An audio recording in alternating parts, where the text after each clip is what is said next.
একটা জিনিসের সত্যি খুব খারাপ লাগতেছে, তোমরা কেউ একটু বেশি করে কমেন্টও করছো না আর আমাকে ফলো সাবস্ক্রাইবও করছো না।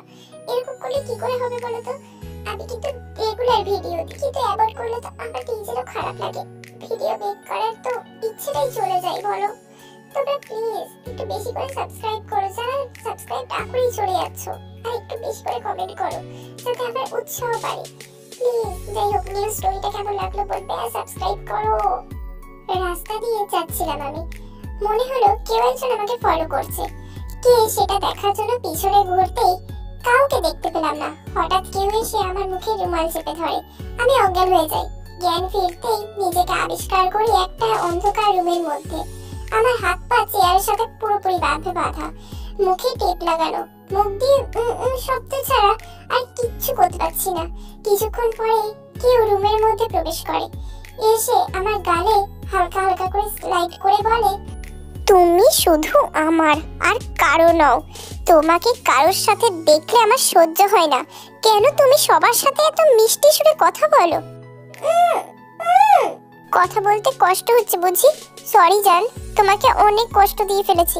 দাঁড়াও, আমি তোমার বাঁধন এক্ষুনি খুলে দিচ্ছি। এই বলে সে আমার মুখের টেপ সরিয়ে নেয় আর হাতের দড়ির বাঁধনও খুলে দেয়।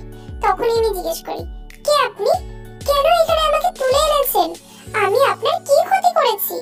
আমি তোমার ক্রেজি লাভার।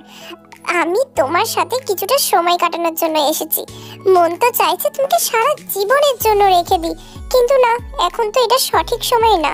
আর আমি তোমাকে চাই, এক দুদিনের জন্য না, সারা জীবনের জন্য চাই। তুমি আমার সামনে এসে বড় ক্ষতি করেছো, যে করেই হোক তোমাকে আমার হতেই হবে।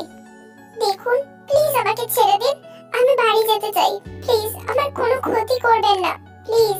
সেই লোকটা গিয়ে রুমের সব লাইট অফ করে দেয়। হঠাৎ মনে হলো আমার ঠোঁটে কারো স্পর্শ অনুভব করতে পারছি। তিনি আমাকে কিস করছেন।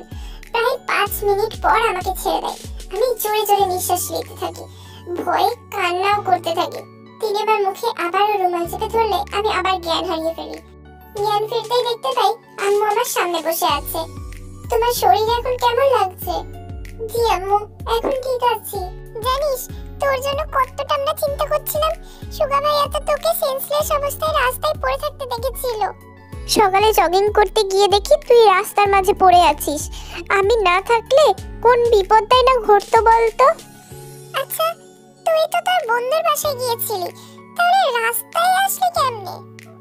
আসলে বাসায় ফিরতে বেরিয়েছিলাম, তখনই হঠাৎ মাথা ঘুরে পড়ে যাই। আর কিছু মনে নেই আমার। থ্যাংক গড তোর কিছু হয়নি। কি ভয়টাই না পেয়ে গেছিলাম আমরা।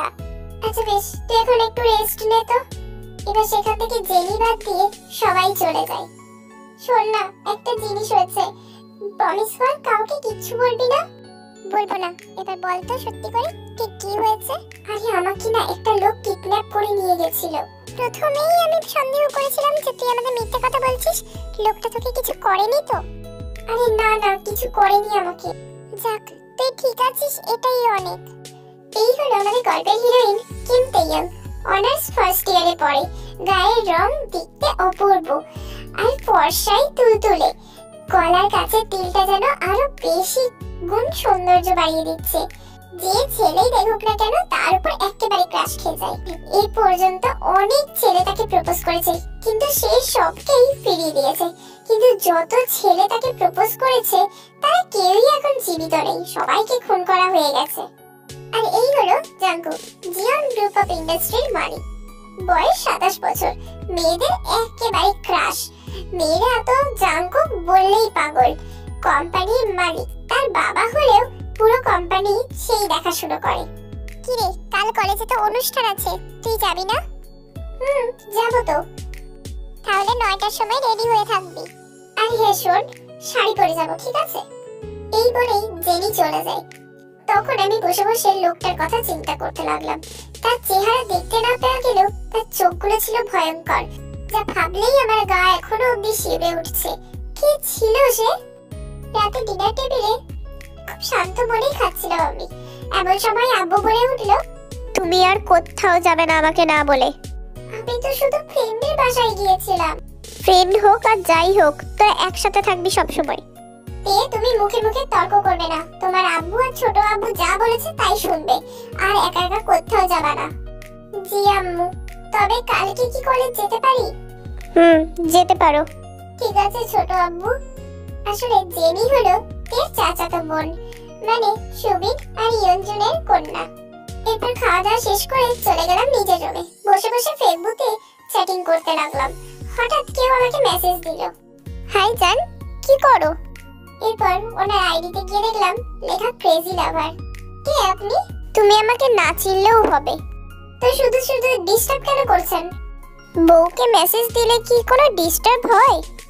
আগে বলেন আপনি কে? Your crazy lover. আমার আর চিনতে বাকি রইল না যে সে কে হতে পারে। সাথে মোবাইলের ওয়াইফাই নেটওয়ার্ক বন্ধ করে দিয়ে মোবাইলটা সুইচ অফ করে রেখে দিলাম।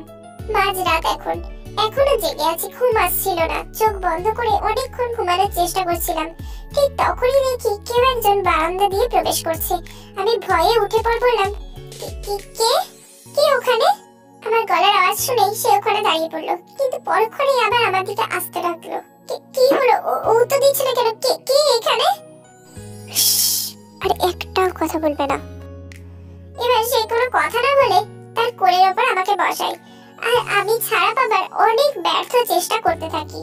ছাড়ুন আমাকে, ছাড়ুন বলছি। উফ জান, এত ছটপট কেন কর বলো তো?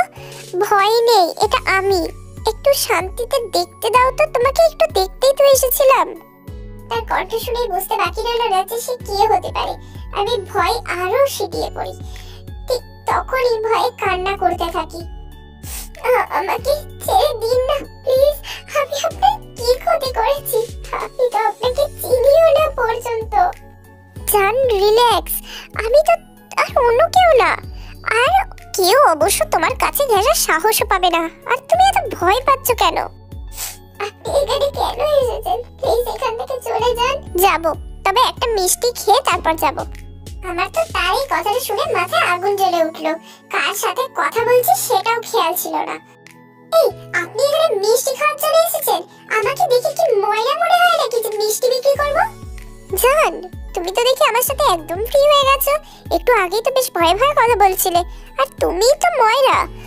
আর বেশি খেতে তো চাচ্ছি না, শুধু একটা। তার কথা শুনে এবার আমার হুঁশ ফিরে আসে। সে আর বেশি কিছু না বলে আমার কপালে একটা ভালোবাসার পরশকে দিয়ে কিছুক্ষণ পর ও আমাকে ছেড়ে দেয়।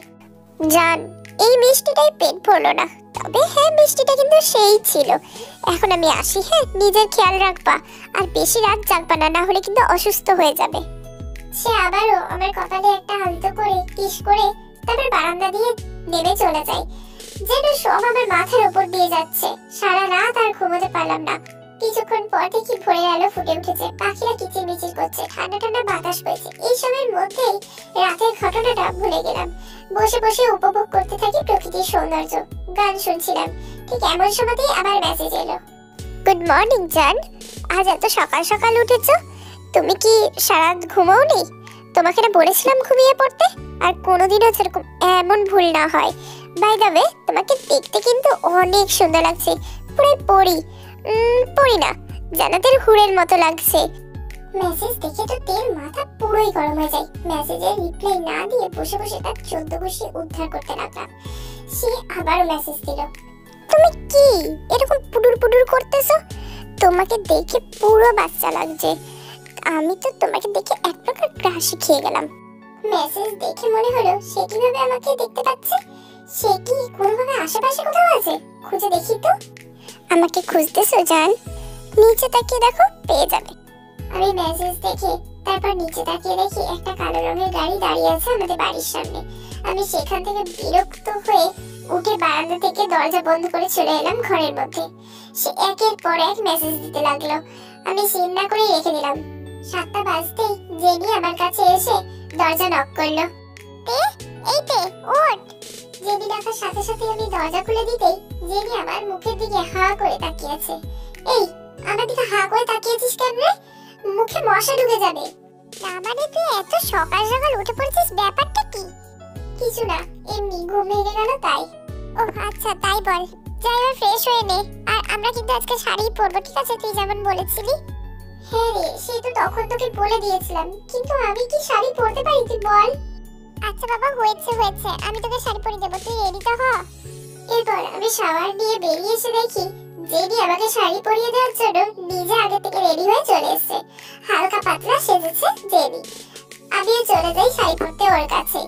ওরে দে রে, তোকে আমি কোনোদিন বলি নাই, কিন্তু আজ বলতেছি, তোকে দারুণ লাগছে রে। আর সব ছেলেরা তো আজকে তোকে গিলে খাবে, আমি আর পাত্তা পাবো না, বুঝলি তো। এই ছেমড়ি, দেখ অনেক তোর বাজে কথা শুনে ফেলেছি আমি, এবার কিন্তু লেট হয়ে যাচ্ছে আমাদের, চল তাড়াতাড়ি যেতে হবে। এবার আমরা দুজনেই চলে যাই জিমির বাড়ির উদ্দেশ্যে। জিমি দেখি অলরেডি শাড়ি পরে রেডি হয়ে দাঁড়িয়ে রয়েছে রাস্তার ধারে।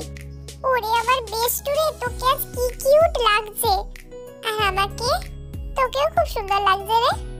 9টা বাজতেই সবাই কলেজে বলতে পৌঁছে গেলাম। কলেজে সবাই একই রঙের শাড়ি পরে এসেছে, মেয়েরা লাল আর সবুজ রঙের, আর ছেলেরা পরেছে লাল আর সবুজ রঙের পাঞ্জাবি।